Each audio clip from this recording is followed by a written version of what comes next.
ఎవరు లేజర్ సర్జరీస్కి వెళ్ళకూడదు, అనర్హులు ఎవరు? ఒకటి, ముఖ్యంగా నల్లగుడ్డు అంటే కార్నియాకి సంబంధించి ఈ నల్లగుడ్డుకి జబ్బులు సంబంధించిన వాళ్ళు కానీ, రెండోది నల్లగుడ్డు యూజువల్గా కార్నియా మధ్యలో 0.5 మిల్లీమీటర్ థిక్నెస్ ఉండాలండి. అది అంటే ఈ సెంటర్ పాయింట్లో 0.5 మిల్లీమీటర్ ఉండాలండి. అది క్రమేణా అలా డౌన్ అయ్యే కొద్దిగా 1 మిల్లీమీటర్కి వెళ్తుందండి.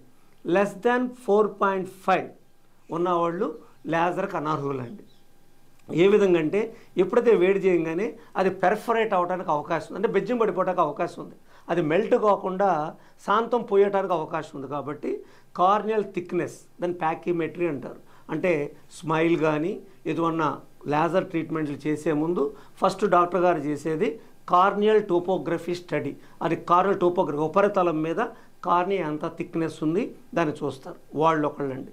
అంతకుముందు నల్లగుడ్డుకి దెబ్బ తగులున్న వాళ్ళు, అంటే కార్నియల్ డిస్ట్రఫీలు, కార్నియల్ మిగతా డీజనరేషన్స్ ఉన్నవాళ్ళు కానీ, ఇటువంటి జిల్లేడు పాలు పడ్డప్పుడు కానీ, యాసిడ్ లాంటి పదార్థాలు పడినప్పుడు కానీ, ఆల్కలీస్ క్షారాలు పడినప్పుడు కానీ, కంటికి జబ్బు వచ్చినప్పుడు కానీ, హెర్పీస్ వ్యాధి వచ్చినప్పుడు కానీ, అటువంటి అమ్మవార్లు వైరల్ ఇన్ఫెక్షన్స్ వచ్చినప్పుడు వారికి కొన్ని సందర్భాల్లో ఈ లేజర్ చికిత్స మంచిది కాదండి.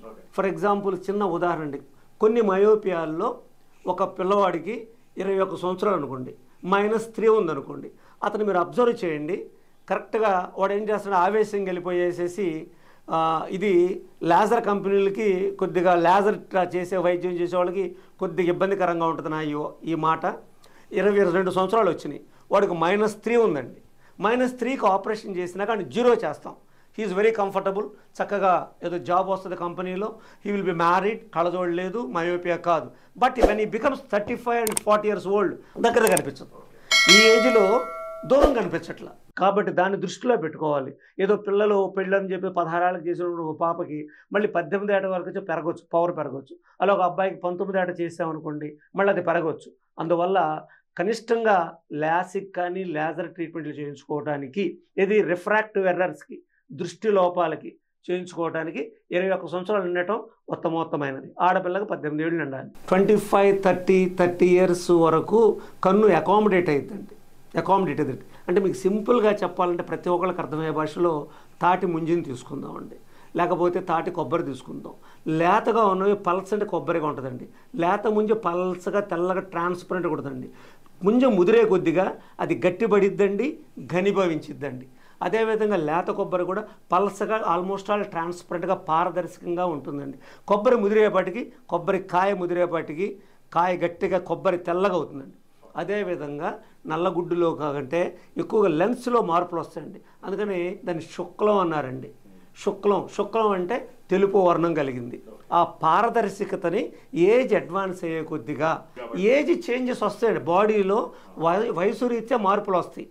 ఆ వయసు రీత్యా ఇంకో చిన్న ఉదాహరణ, ప్లాస్టిక్ పైపు కొంటా, పంపు కనెక్షన్ ఇస్తానికి 5 సంవత్సరాలతో పైపు గట్టి పడిపోద్ది, పెలిసి పడిపోద్ది. అలాగనే మెత్తడు కొన్నప్పుడు పైపు చుట్టేస్తాం, గట్టి పైపు తగిలిస్తాం, 5 సంవత్సరాలు పైపు పగిలిపోద్ది, ఒక్కోసారి బ్రేక్ అయిపోద్ది, మెత్తబడిపోద్ది. అందుకని ఈ రక్తనాళాల్లో బావిలో నీళ్ళు వెళ్తున్న పైపు ఒకలా మారిద్ది, కృష్ణానది నీళ్ళు వెళ్తున్న ఒక పైపు ఒకలా మారిద్ది, ఫ్రెష్ వాటర్లతో మారిద్ది, సముద్రం నీళ్ళతో ఒక మార్పు వస్తుంది. చూడండి, సముద్రం దగ్గర ఉన్న ఎదురేళ్లలో తుప్పులు పట్టేస్తాయి, కార్లు తుప్పులు పడుతుంటాయి, బీరువాలు తుప్పులు పడుతుంటాయి. So depending upon the environmental pollution, water pollution, మన బాడీలో మార్పు వస్తుంది. మనం తీసుకునే ఆహారంలో కాల్షియంలో మార్పులు రావడం వల్ల ఘనీభవిస్తుంది, ఈ మూమెంట్ బాగుద్ది. కాళ్ళు చేతులు ఫ్రీగా ఆడవు, కాళ్ళు పట్టేసి అంటాం, మోకాళ్ళు ముడుచుకుపోయిన అంటాం, మోకాళ్ళు బిగుసుకుపోయింది అంటాం. దానికి ఇప్పుడు నీ రీప్లేస్మెంట్ సర్జరీస్ వచ్చినాయి. అందువల్ల ఆహారం, నిద్ర, అబ్రహ్మచర్యం అనేది మనకి ఆయుర్వేదంలో చెప్పిన వరం. దాన్ని మనం పాటిస్తాం, భారతదేశం పాటిస్తుంది. కాబట్టి చాలా వరకు మనకి జబ్బులు చాలా తక్కువ when compared to the other abroad places.